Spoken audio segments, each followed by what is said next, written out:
Where's this new roommate? I asked Poppy, hoping to keep her mouth busy with conversation instead of, well, Jamie. She called to tell me that she was running late. Poppy checked her phone. That was about 15 minutes ago, so she'll probably be here soon. What's her name again? Molly. She and Jamie said in unison, then smiled at one another. And I haven't met her before? I'd met quite a few of Poppy's friends, but I didn't recall a Molly. No, she lived in the co-ed dorms last year. Our waitress walked past the table with a tray of waters, but stutter-stepped when she spotted me. Oh, shoot, I forgot your beer. Give me a few minutes. You know what? It's okay. I held up a hand, already sliding out of the booth.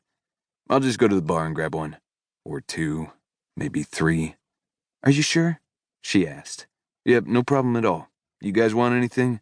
I asked Poppy and Jamie, but it was too late. In the 10 seconds I'd stopped watching them, they'd returned to whispering in each other's ears, and I was all but forgotten. I walked away from the table, taking a necessary break from the happy couple. Along with watching them attempt to conjoin themselves in public tonight, I was also going to have to play nice with the roommate. Poppy had assured me this evening wasn't her arranging some sort of blind double date. This was simply dinner and a chance to meet Jamie and Molly before I got too busy with my last 2 semesters of school.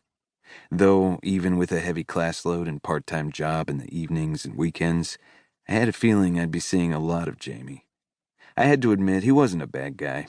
The constant touching was annoying, but call it guy's intuition. I knew Jamie wasn't in this for any easy score. He liked her.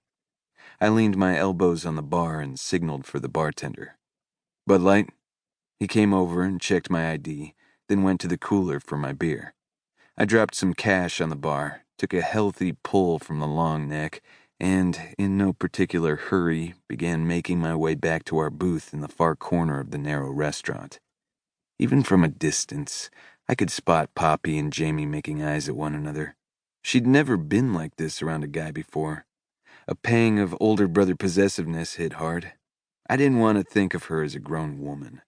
I didn't want her to find a man who'd take over the things I did for her now, like changing the oil in her car or buying her Chinese food on Sunday nights. I wanted her to stay my little sister. But at the same time, I wanted her to find a decent guy, one I wouldn't want to sucker punch on their wedding day. Oh, shit. A woman cursed just as a slosh of cold beer coated my hand. I'm so sorry. No problem. I switched my beer to the other hand and wiped off the wet one on my jeans.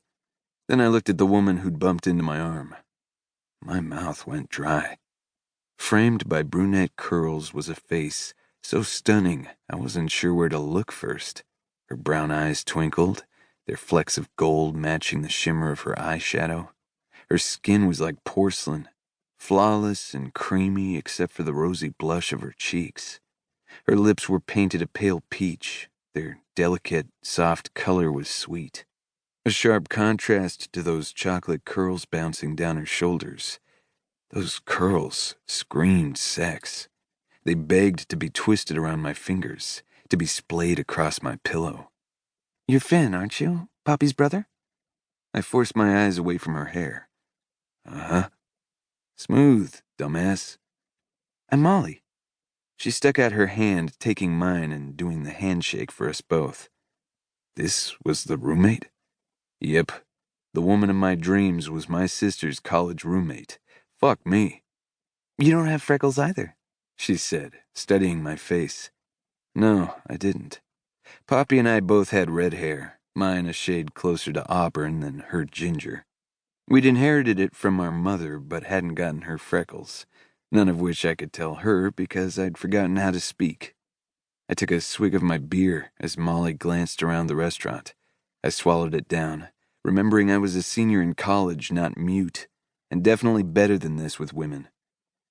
We're back there, I said, gesturing to where Poppy and Jamie were sitting, and kissing again. Molly spotted them and groaned.